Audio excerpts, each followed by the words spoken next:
বন্ধুরা, কি করছো? আমি আজকে তোমাদের সামনে নিয়ে এলাম কাবলি ছোলার তরকারি।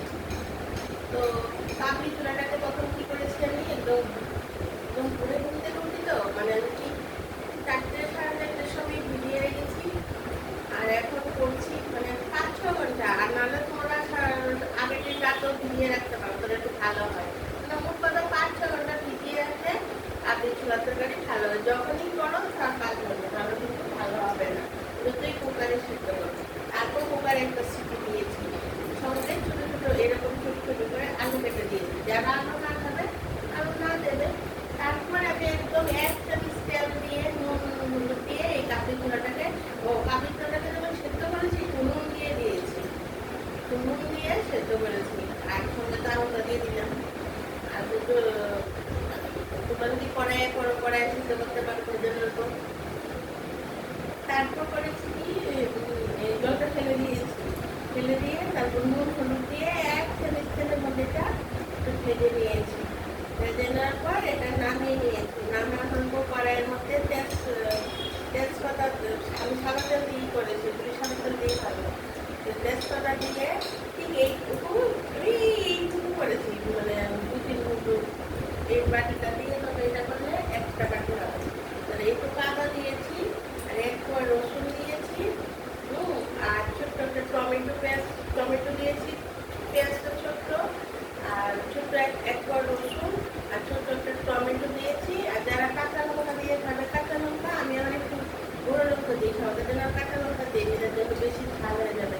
দিয়ে পেস্ট করে কড়াইটা করতে, এটা পেস্ট করে নিয়েছি। কড়াইটা করতে একটা গরম হয়েছে, তেজপাতা দেওয়ার পর ওই পেঁয়াজ বাটা, 1 চামচ জিরের গুঁড়ো, 1 চামচ ধনের গুঁড়ো, 1 চামচ গুঁড়ো লঙ্কা দিয়ে, স্বাদ মতো নুন দিয়ে, তারপরে এটাকে একদম যখন টমেটোটা তো পেস্ট করে দিয়েছি, একদম মশলাটা ভালো করে ভেজে তারপর ঝোল দিয়ে ওই এটা কাবলি ছোলাটাও ঝোলের মধ্যে দিয়ে দিয়েছে এবং ঝোলটা ফুটছে।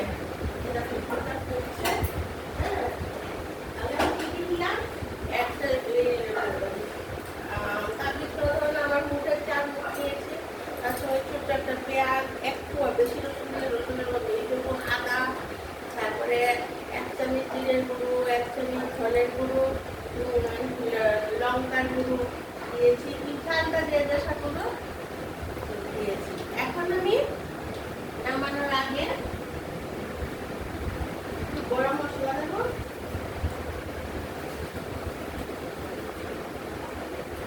ছোট চামচ দিয়ে 2 চামচ, আর বড় চামচ হলে 1 চামচ দেবো। আর একটু চিনি দিয়েছি।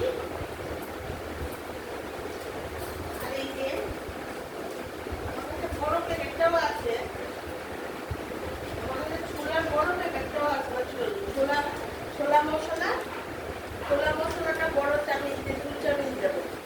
ছোলা মশলাটা আমার বড়, এবার বড়টাও আছে। আর যদি ঘরে চাট মশলা থাকে 1 চামচ চাট মশলা দিয়ে দেবে। আমার কাছে এখন চাট মশলাটা নেই, তাহলে ছোলার তরকারি খুব টেস্টি হয়। যদি থাকে 1 চামচ চাটও দিয়ে দেবে, আমাদের চাট নেই। আর ছোলা মশলাটা অবশ্যই দেবে নামানোর আগে। তো আমি দিয়ে দিচ্ছি।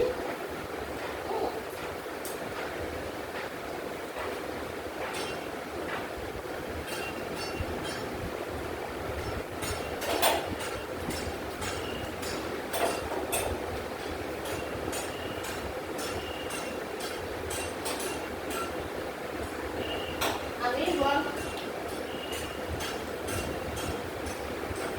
এই চামচটা দিয়ে 2 চামচ দিয়েছি তরকারি হয়ে গেছে। তোমাদেরকে আমি দেখাচ্ছি তরকারিটা কেমন হয়েছে।